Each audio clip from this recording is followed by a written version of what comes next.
Imagine getting butterflies from someone online and end up being tortured and betrayed. The greatest fear of many.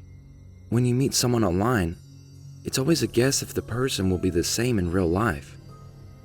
Let's dive into the next stories about 3 people where their Instagram dates ended in a true horror story. Will you learn from these experiences?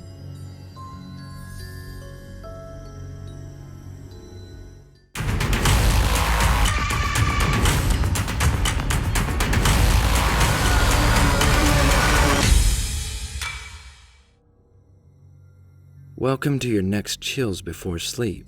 Make sure you hit the like button and subscribe for us to provide you with more scary stories. Let us know what you think in the comments, and don't forget to enable all notifications.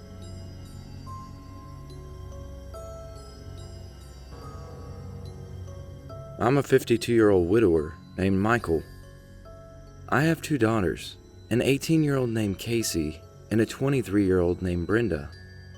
Their mother died while giving birth to Casey, and ever since then, it's just been the 3 of us. I've tried to date after my wife's death, but I never found anyone who was willing to be a mother to my daughters like my wife had been. My daughters always came first for me, so I never let any woman come into my life. After my daughter Casey went away for college, I was experiencing empty nest syndrome. The house that had been so full of noise and life was left empty as both my daughters moved out. I started to feel the loneliness that I had suppressed for years. And that's when I met Jill on Instagram. I have to say, I'm not the kind of person who dates people he meets online, but Jill had sent me a message on Instagram and I couldn't help but reply. She was a beautiful woman in her late 40s, and she had 2 sons of her own. I had never thought I would find love after my wife died, but I have to say I found myself falling for Jill more and more every day. We talked every day on the phone, and we had even made plans to meet up.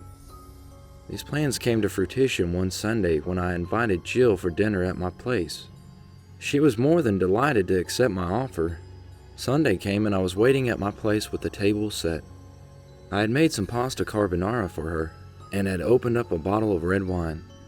Around 7 p.m., someone knocked on my front door. I opened it up to see Jill. She wore a long blue dress, and her golden hair was flowing down her shoulders. I asked her to come in, and she took her seat on the dining table. I had placed a candle and some flowers on the table to make the atmosphere a little more romantic. I was absolutely mesmerized. She was beautiful. I served the red wine, and I went to the kitchen to bring the pasta. I came back to see her drinking the red wine and smirking at me devilishly. What followed was some normal conversation about how our day had been. As the date went on and we got tipsier, I even told her about some embarrassing childhood moments. About a half an hour into the date, I started feeling dizzy. "Something wrong, Mike?" Jill asked with a smirk. "You seem ill." I had no idea what was happening. I passed out in a while. When I woke up, I was tied to the chair. I looked up to see Jill and 2 young men who looked like her.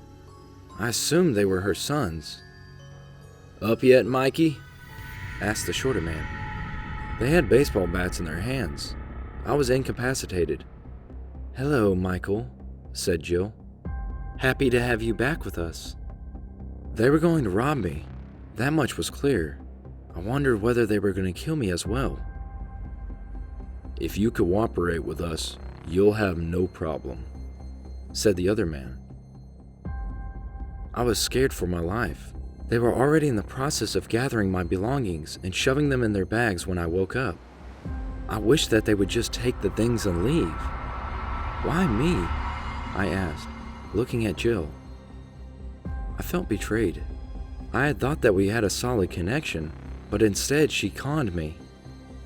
"Because you were gullible, enough to fall for it," she spoke as she let out a little laugh. I was heartbroken. How could I have been dumb enough to fall for this? I couldn't believe it. I thought I was going to lose all my life savings. And that is when we heard the lock being opened. Someone was using a key. It must have been one of my daughters. Before the men could react, Brenda had already opened the door and was coming in. She was with her fiancé Josh, and they were both shocked to see the strange people in the house. Now, the thing you should know about Josh is that he was a police officer, and he had a habit of concealed carrying. As he saw the strange men, he took out his gun and pointed it at the men. The men had thought the most they'll have to deal with would be a tied-up old man. They had not prepared for this. They were forced to drop their bats and surrender. Jill tried to sneak away, but Josh pointed the gun at her and asked her to stay put as well. Brenda opened up my restraints and freed me. I hugged my daughter as she called 911. It turns out that Jill was actually Wendy Miller. She was wanted in 3 states for theft and murder. Her sons also had an extensive criminal record. They used to fool old rich men and con them for money. Some of their victims had not made it out alive. I was lucky enough that my daughter and her fiancé had come in at the right moment. It's been a few months since this happened, and I've already started dating a woman I met in church. Life is better now, and my daughters visit often, but needless to say, I don't think I'll be using social media to date anytime soon.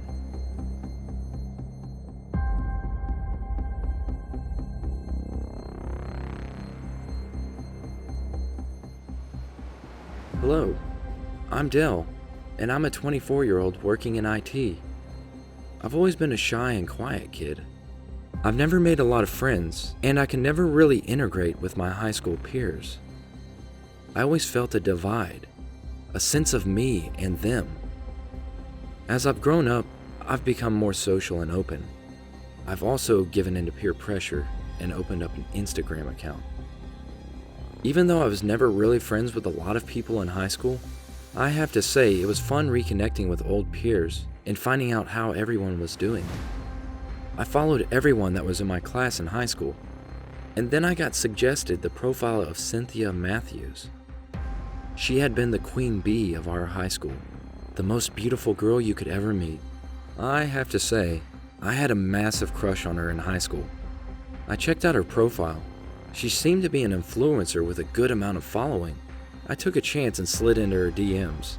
I decided to shoot my shot. Any chance you remember an old friend? I texted, giggling about it like a high school girl. To my surprise, she texted back pretty quick.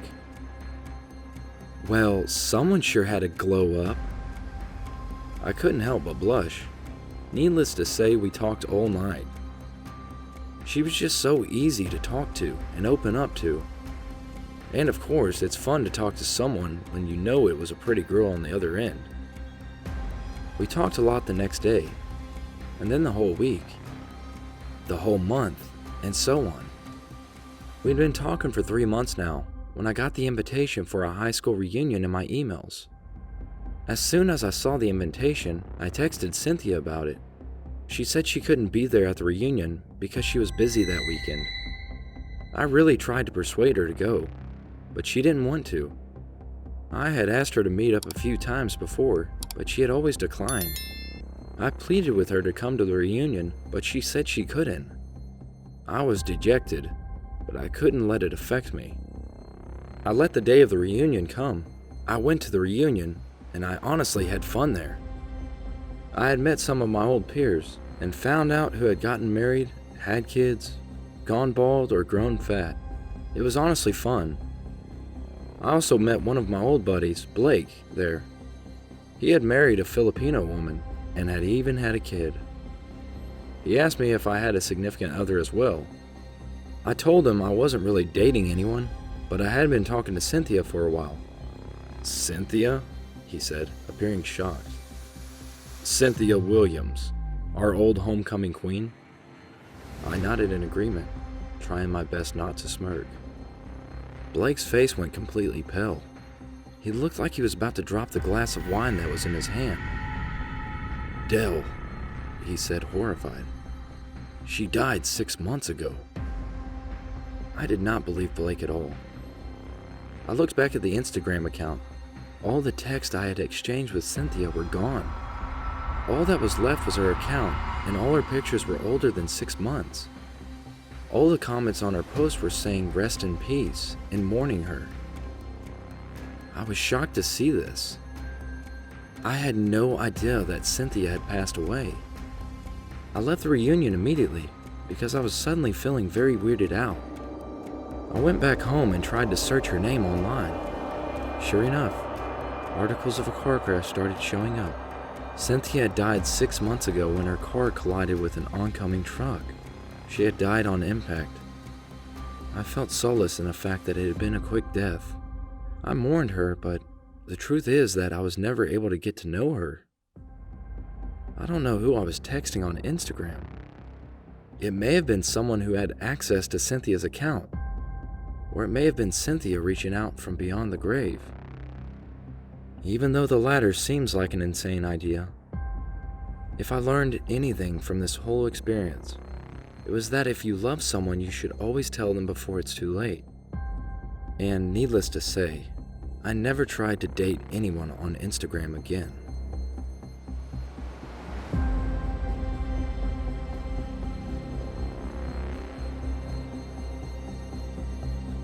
I'm a single mother in her 30s. My name is Kenzie, and I have a 5-year-old son named Lucas. He is truly the light of my life. His father did not want to accept him when I told him the news, so it's just been Lucas and I for as long as he's been in this world. Even though I love my son and cherish all the moments I spend with him, I can't say that I don't feel lonely. Every so often, I'll see a couple being affectionate in public, or hear the news of a coworker getting engaged, and I'll be filled with a desire to find a partner for myself. One Friday, I had the day off from work, and I was feeling lonely again. I had already put Lucas to bed. I had nothing else to do. In my boredom, I opened up Instagram again. I have to say, I've become somewhat of a mommy blogger myself. I used to post a lot being a mother and especially raising a child alone. I was just scrolling through my feed when I got a message from a person I didn't know. I checked the profile to see a well-built man in his early 40s. His bio said his name was Randy. I checked his message. It said, "Hey beautiful, I love the bond that you have with your son. I really appreciate it." I replied back telling him that I appreciate his compliment. I had nothing else to do, so we got to talking. Randy was a gym owner in his early 40s. He knew what it felt like to be a single parent because he had a 12-year-old daughter and his wife died 5 years ago. I asked him how a man like him had never tried dating again. He said that he had, but his ex had been a crazy woman who had tried to hurt his daughter so she would get full attention. This utterly shocked me. How someone could even think about hurting a child was beyond me. Randy and I really hit it off. We talked every day and every night. It was as if we had electric chemistry. Things were going good. But one day I got another Instagram direct message from a random number. It was a woman. Her profile picture showed a short redhead who looked like she was in her late 30s. I clicked on her profile to see she had about 50 followers and had posted a lot of pictures of herself with Randy. Ah, I thought, this is the ex. The text that she had sent me read, "Back off from my man." I decided to ignore her text, but I informed Randy about this. He told me to just block the number and delete the text. A few weeks passed, and I had gotten over the text. Life was going good, and Randy and I were talking about moving in. One day, I went to pick up my son from school, but they informed me that his aunt had already picked him up. I was confused when I heard this. Aunt? But I don't have any sisters. I asked them to describe her. They told me that it had been a short redheaded woman. I instantly knew who it was. My son was kidnapped. I called Randy crying and told him everything that was happening.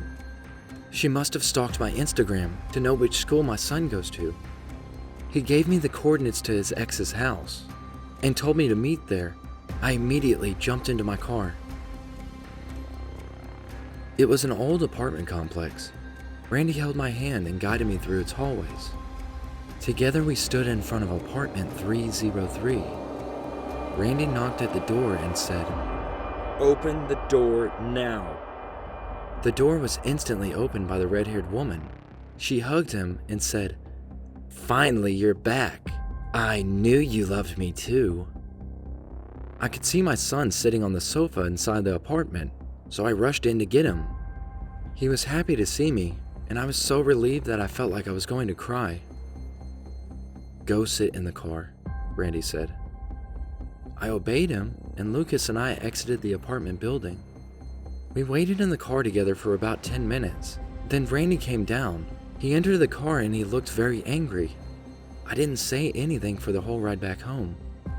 When we reached home, he told me that he was sorry and that he will try his best to never endanger me or my child again. This was about 5 months ago, and since then, Randy and I have moved in together and gotten engaged. We're a very happy family, and I have connected well with Randy's daughter.